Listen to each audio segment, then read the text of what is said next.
where dreams collide. Sarah's voice, a gentle guide through the realms of time and space. She takes us to a sacred place. That you notice.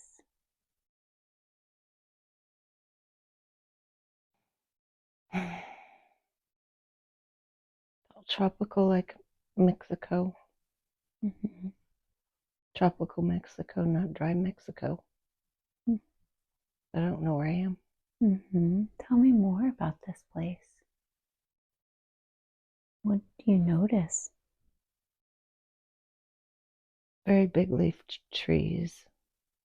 Big leaves on these trees that we don't have here that are tropical.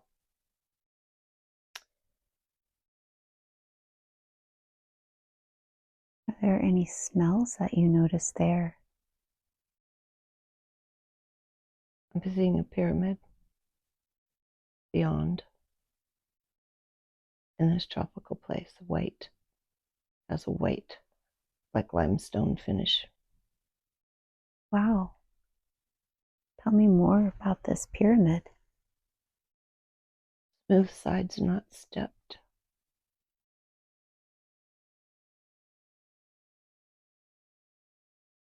So it's tropical and you can see it in the distance? Not very far away. Kind of close. What else do you notice? That the plaza surrounding it is the same stone, pale, whitish stone. But it's in a jungle. If you call this a jungle, it's not a jungle like we think of in Africa. It's not as dense as that. It's a tropical, like Central America jungle, like in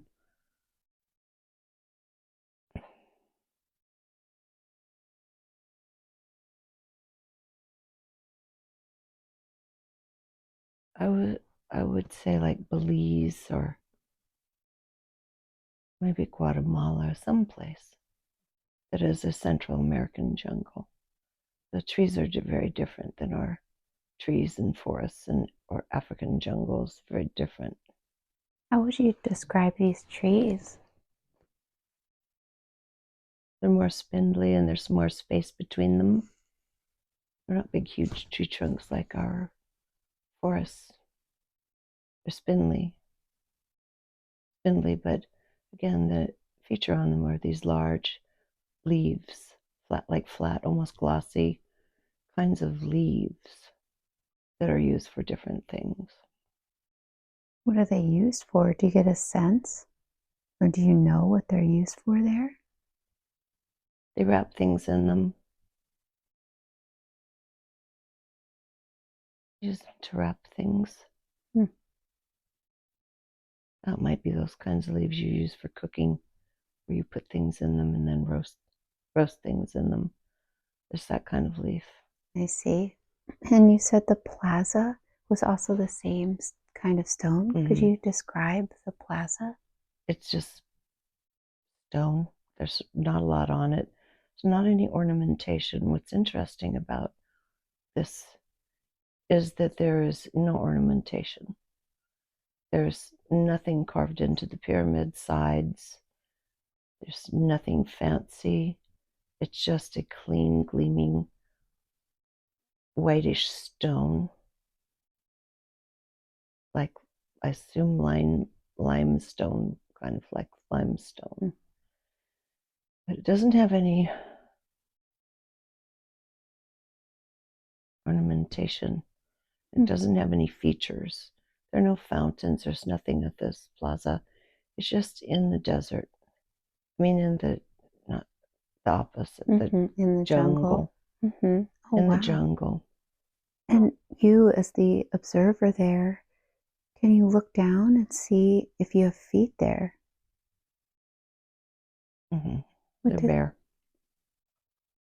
Tell me about your feet. How would you describe them? Broad with short toes and flat, rather short toenails.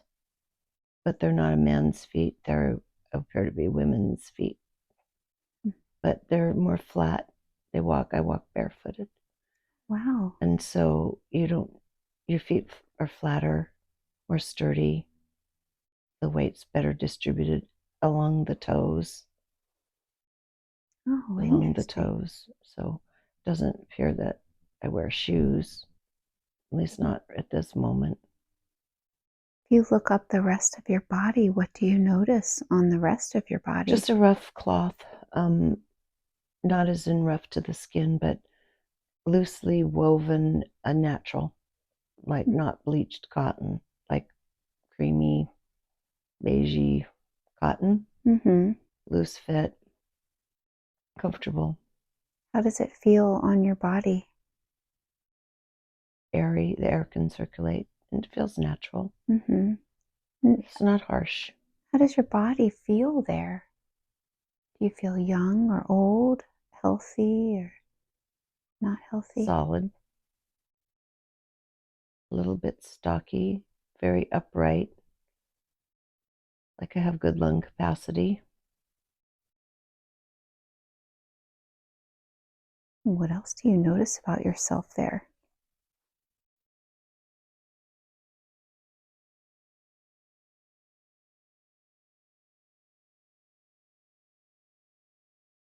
This must be at a little bit higher altitude. I have a good lung capacity. I can walk a fair distance, but I can take super deep breaths and have large lungs. That's interesting. You said you were a female. You notice you're a female. Are you wearing anything else aside from this dress? Do you have any jewelry or anything like that? Or no?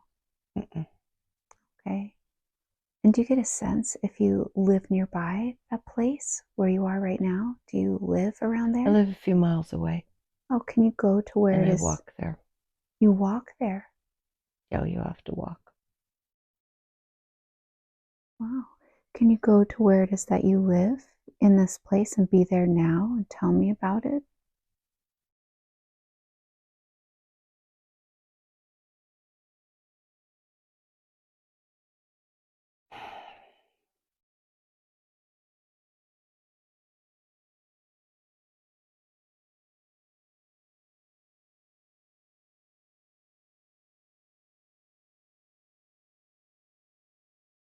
Encountering the people before the houses. I'm not seeing houses yet.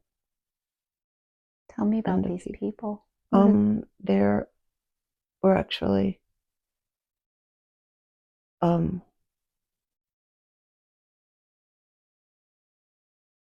for telepathic. There's a very stable energy and emotional base to the people. There's not drama or crime. You're not looking out to see if there's danger.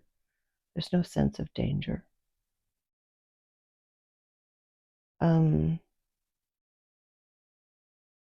Everything is cooperative.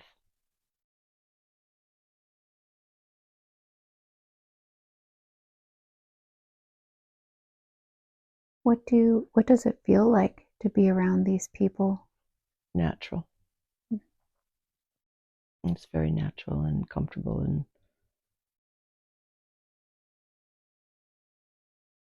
collaborative. There's not a lot of emotion in terms of, you would say, like, oh, I'm so happy to see you, and hugging. It's not like that. It's very peaceful, telepathic, and cooperative. So we know one another, we're comfortable, and we care for one another.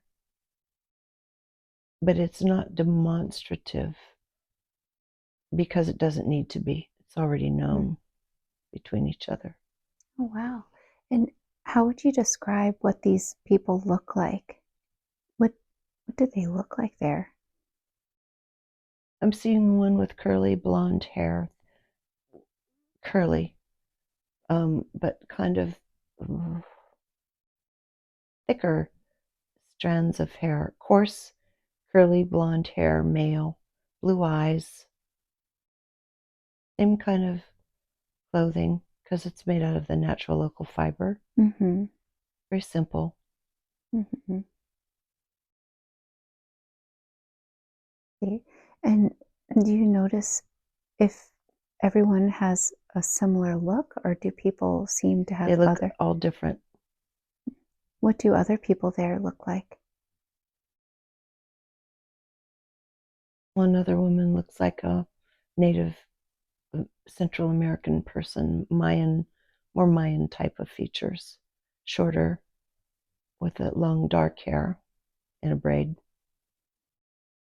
I think I'm more like that, a little more stocky, where the blonde was taller. Mm-hmm. Oh, interesting. Do you notice the color of your skin there? If you look at your hands? Darker beige. Mm-hmm. Okay. And what is it like for you to speak to other people telepathically? What does that feel like? Natural. Could you describe it to me? When you want to talk to someone, what is that like? Oh, you would just make eye contact. You can say some words if you wish. It's not like speaking isn't allowed, but people don't use a lot of words because the thoughts have already transferred so quickly, words are too slow. You could maybe use a couple words to initiate something, but it's kind of happening faster than you can make words with your mouth. So it's as soon as you make eye contact with the one you wish to speak with directly. But the conversation is known to everyone if they care to dial into it. It's not like private. Oh, so anyone can dial If they into your wanted to, conversation. they could. There are no secrets. They're dialing in if they wish to, but a lot of people don't wish to. They have their own things going, and because there's not gossip and the things that we would try to look at and eavesdrop in today's society don't exist. It's not like that. It's just a transference of information. And there's love. You can feel the love. It's all there. And it's just harmonious and translating an experience or transferring mentally an experience or something that you wish to do, or maybe you wish to have some help on with something. And so you can make agreement and do something together. And it's a very simple kind of existence. Tell me about it. What's your existence like in this place? When I go back to the place I sleep in, it's not transparent. It's opaque with light coming through it. So I would try to liken it to maybe a plexiglass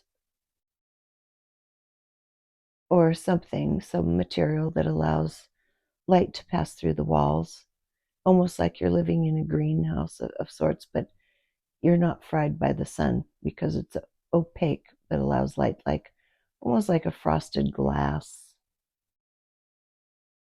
So there are plants everywhere because this is all a jungly type terrain, Mm-hmm. loose jungle terrain. Plenty of these big trees and plants and little blossoms, little flowers and things too. There's little white ones I see on the ground. And our food is right there. We grow our own food. And so it is, you might say, kind of like in greenhouses, some of it. But there's plenty of food. It's all done to perfect conditions, perfect growth patterns, disease free, pretty much perfect food sources. But we know how to do that. Well, what is it like when you have a meal there? Do you notice if you have a meal alone or with others? Mostly together. And that's interesting because you can have crosstalk, but it's mental. You can say some words, but it's just almost no point using words because you're already there. You're already in each other's thought streams and head. So you have to look at each other in the eye for this to happen? No, you can hear other people crosstalk.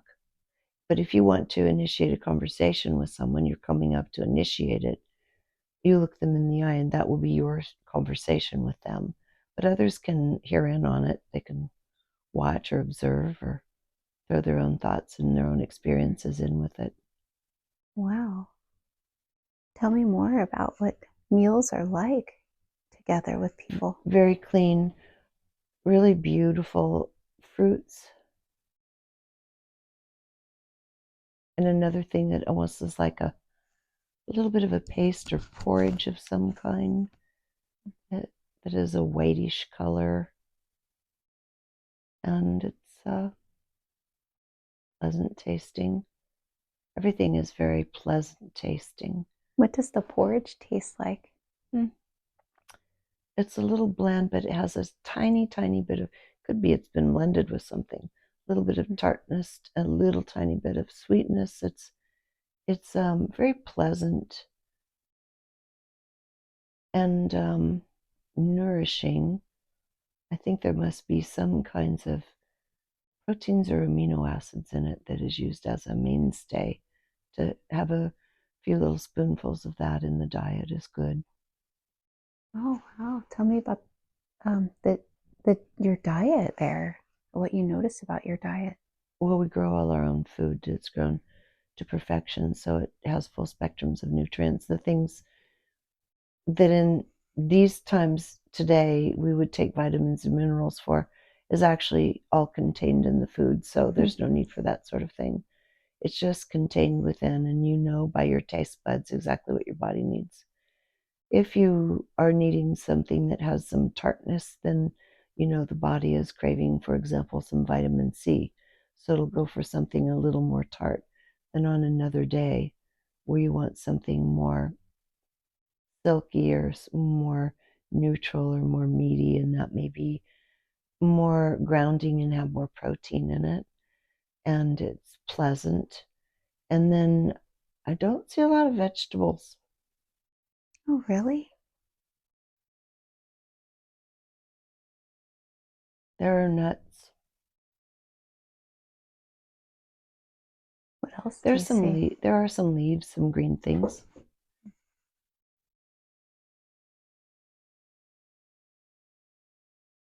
Looks mostly like a very wide variety of fruit that have these nutrients in them. This paste, juices. So there is a kind of bitter coffee type drink that you could drink. So there are bitters. If you need bitters, there are bitters there. So you have all the different senses on the tongue met with sweet and with bitter and tart. All of those are in this diet. Tell me about this coffee drink. What do you notice about that drink? You only have tiny bits of it because it can actually make you very, very high and stimulated. And so you would only drink very small amounts of it. You wouldn't drink a mug, cup. You wouldn't do that. You would drink a little, just a little tiny cup of it, like this, tiny little cup. And then you would be, oh, interesting. It almost has hallucinogenic properties to it. Tell me more.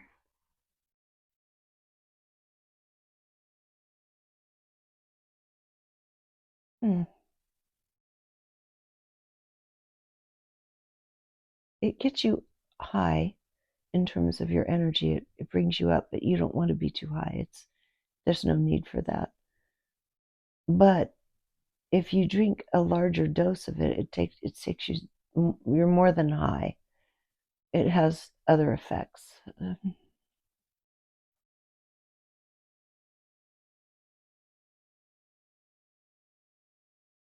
Oh, interesting. If you drink a larger dose of it, like a healing or ceremonial, you could call it, type of dose of it, where you're drinking it for purpose. Mm-hmm. It allows you to actually more easily reach out into the cosmos to communicate with others. Wow. So it's more of an open communication in this lattice work of life.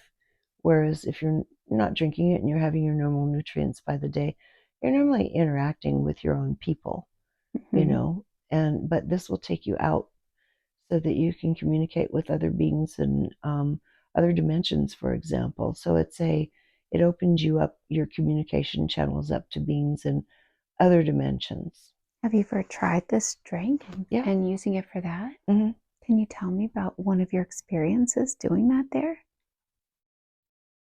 What was that like? What did you notice?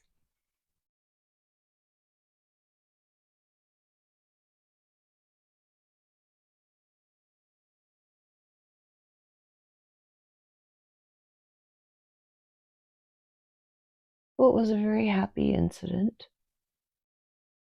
It's as though the being that wanted to speak to me, you leave and you go into the void. Your mind travels into the void. And so you're in a dark space, and not as in dark, but as in there's no light. It's quiet. And you go into this dark space, and then you wait to see who's been aligned with communicating with you. It was kind of a funny little white, almost, I don't want to say an angelic type of being because they're too stumpy and caricaturation, more like a cosmic elemental Mm-hmm. of some kind, and very bright and this very loving connection. I think I visit this person on occasion. I don't think it's the only time I meet with this person Mm-hmm. from this other dimension. Let me just see what's going on when we meet.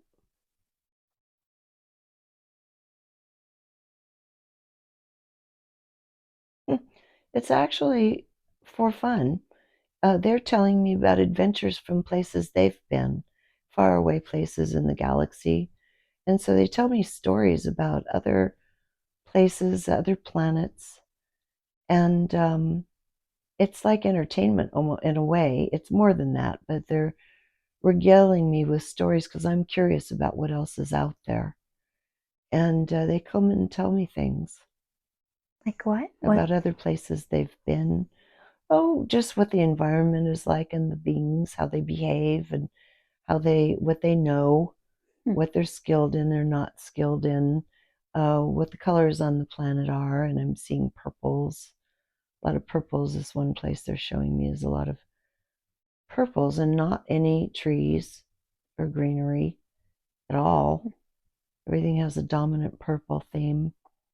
And there are people there. Looks very boring. And not a place I'd be interested in going at all. And can you tell me about that? There are people there, like human people? No, not human people, Oh. no. What did they look like? What did their people look like?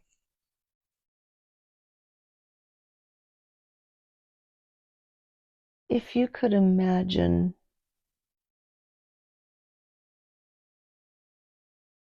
a person who's tall and slender and doesn't have hair and smallish shoulders and long limbs, but they all look pretty much the same.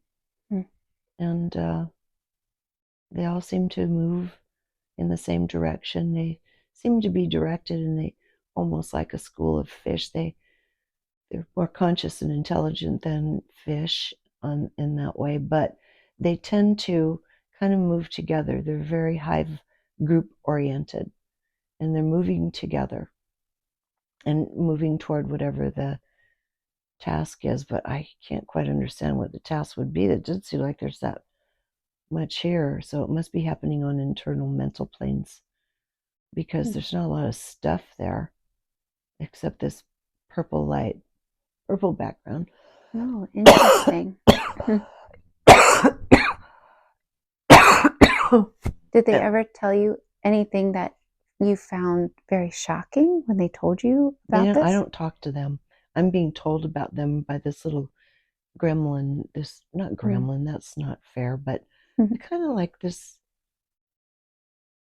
stumpy, short little white entity, almost kind of mischievous.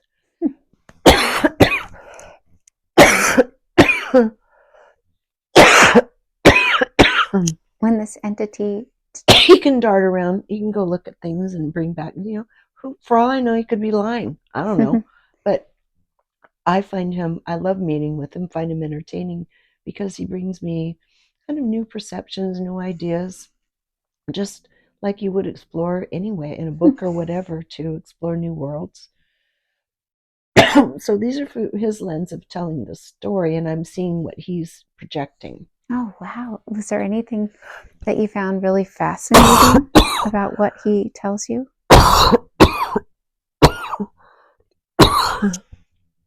Well,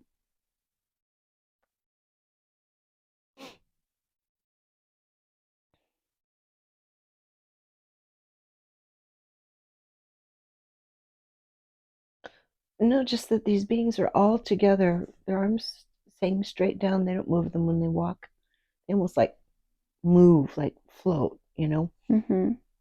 But they're floating towards something, and it's like, that's what I'm trying to get a grip on. What are they floating toward? Moving toward. Gently walking toward. Oh, interesting. So I'm just watching the story. What does it look like they're moving toward? What they're looking at, it's like a horizon, and it's like they're very, very close to a planet. And when you see the moon rising here on this planet Earth, you see it, and sometimes it's big and beautiful, but this thing is huge. I mean, they're like right up against they're looking at this thing rising. That's their entire vision, is this thing rising. It's not rising, they're moving. It's moving, it's rotating. And you watch it come up, and they're interested in whatever that body, that astral body, whatever that body is they're looking at. That's what they're in alignment with, is that celestial body. Oh. So they're all walking toward it, and it's all I'm seeing is they're walking toward it. There's nothing opening. They're walking toward it, like standing on the horizon, almost like at the cliff's edge, waiting for something, and I have no idea what they're waiting for. Oh, that's interesting. So you communicate with this being, this little being. This little being is telling me and showing me all this. So he's like a conduit to be able to pass on and look through. I see. And I don't even know why we need a conduit, but apparently going into other dimensions and other places in space, it's convenient, maybe, or fun. I don't know. It's just a thing. Does this being communicate with you about anything else other than just show you these places or help you go into these other places? It's like we have a very friendly, humorous relationship. It's like he jokes with me about things. It's like I go out and meet, he's my special little friend. So we have inside jokes and things, and he'll project a thought to me, but just being around him makes me bubble up and want to laugh. He's very funny. He's very entertaining, and that's just enjoyable, really. I don't see that there is some great teaching coming through. It's not like that. A lot of the teaching and things that are happening and the things to be gained, we've created. It's on our planet. That's what the pyramid and other things are for. These are tools to be able to utilize and focus energy. We can go inside it. It's open. You can go inside it anytime you want, and it has highly concentrated energy, and you can use it for the purposes you want. And again, this can be used for travel too, by the way. Pyramid, when you go in there and you're in it, it's open inside. It's not like Egyptian pyramids here, where it's a bunch of stone on top of stone with pathways that go to chambers. The whole thing's open. Oh, It's wow. very nice. What happens when you go in? Tell me about it. How do you feel?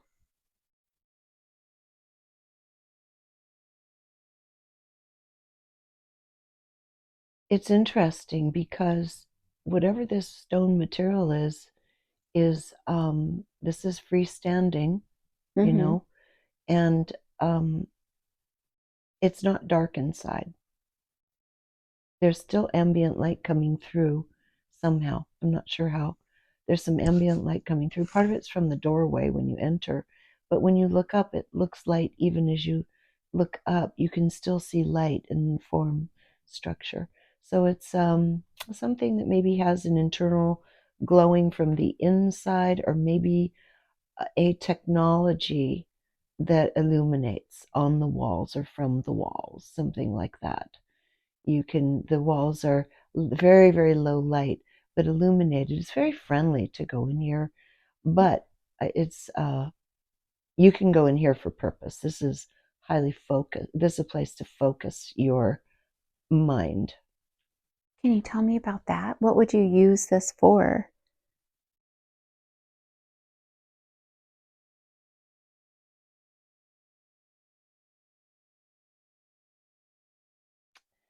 You can use this for communicating back to the places we came from. Tell me about that.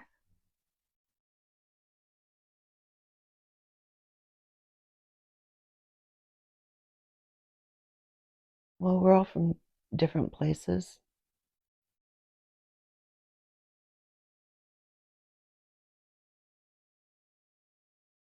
I'm wondering if it's even a place or time. Going forward and backward in time, it seems like it's a different place. I have to just feel myself.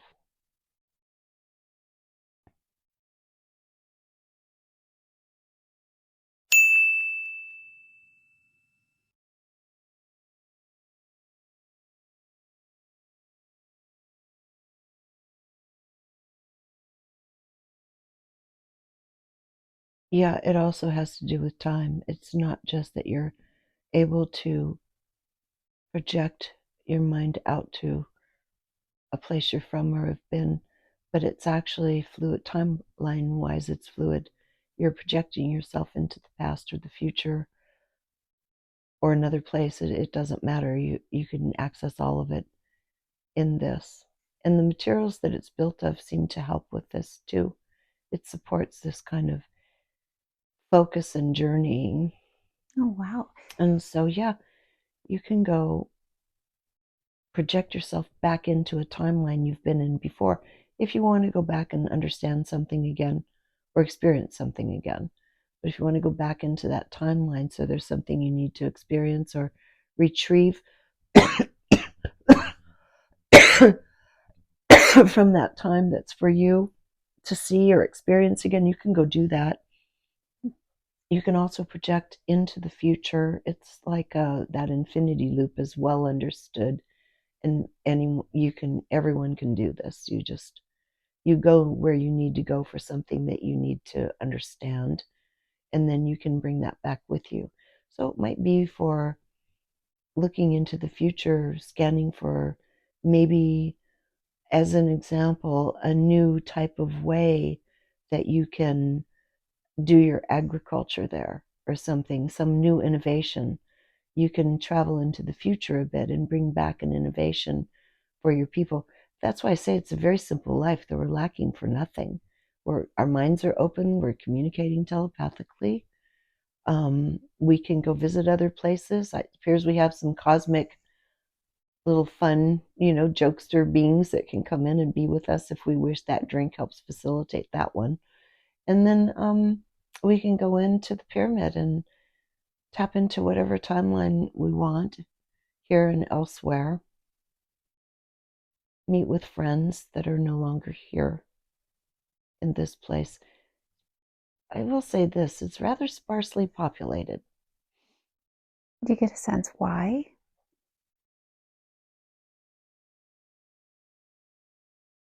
The world has totally changed. Why? There are events that have transpired that have taken out a lot of the grosser infrastructures of all kinds. There's nothing like a telephone pole or a utility pole with wire. There's nothing like that that transmits electricity or information over poles and metal and wires and grid systems. That's gone. It's all gone. How did this happen? Do you get a sense what transpired that destroyed this?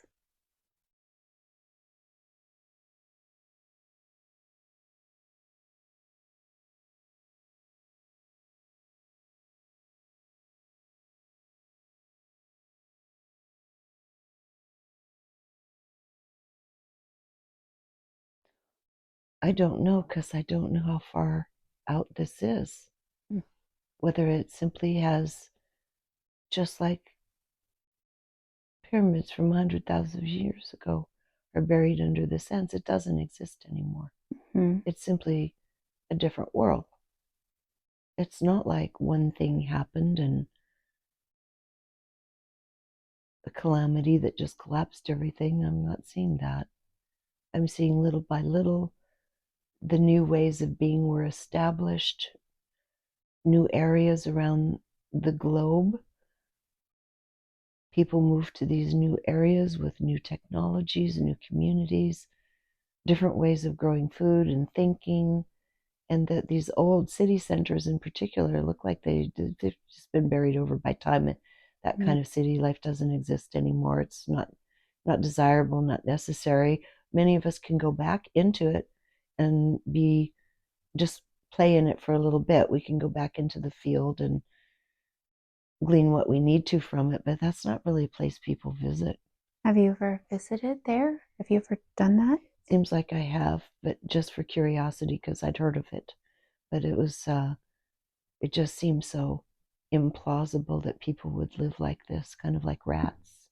Oh, can you tell me about your experience when you went back? Just Oh, just the low frequencies. The low frequencies of people rushing and people living in buildings on top of each other, in apartment type buildings and high rise buildings and just living like rats on top of each other. And the lack of spaciousness, the lack of ability to even feel yourself because you didn't have a clean space to go to.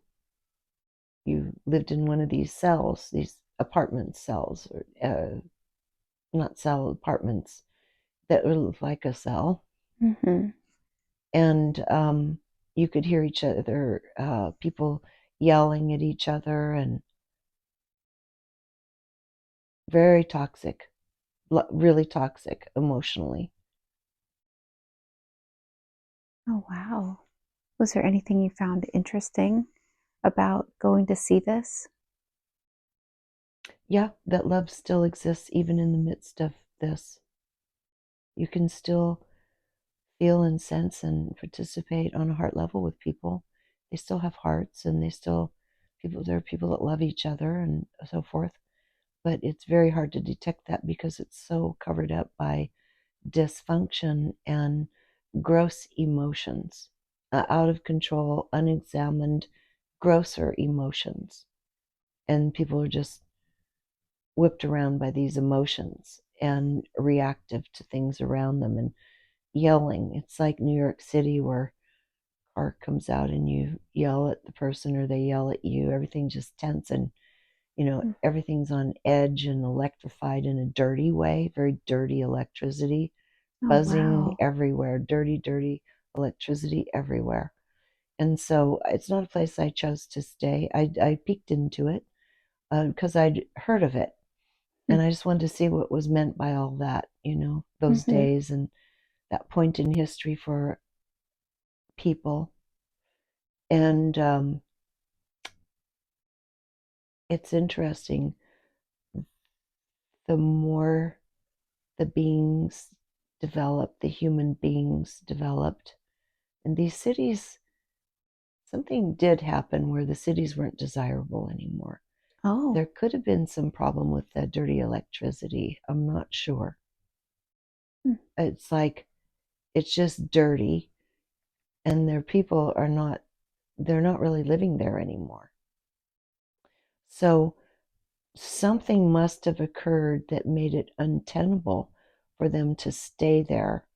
Whether there was an event that came where they had to leave en masse, I can't tell. I can't see at this point.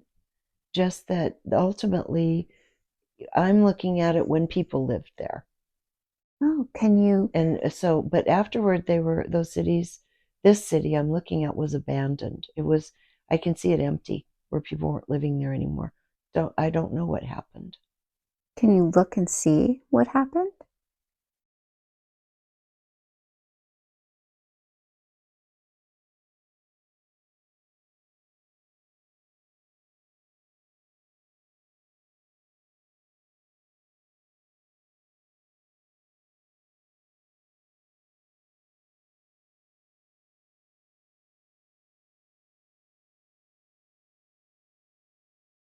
I don't want to.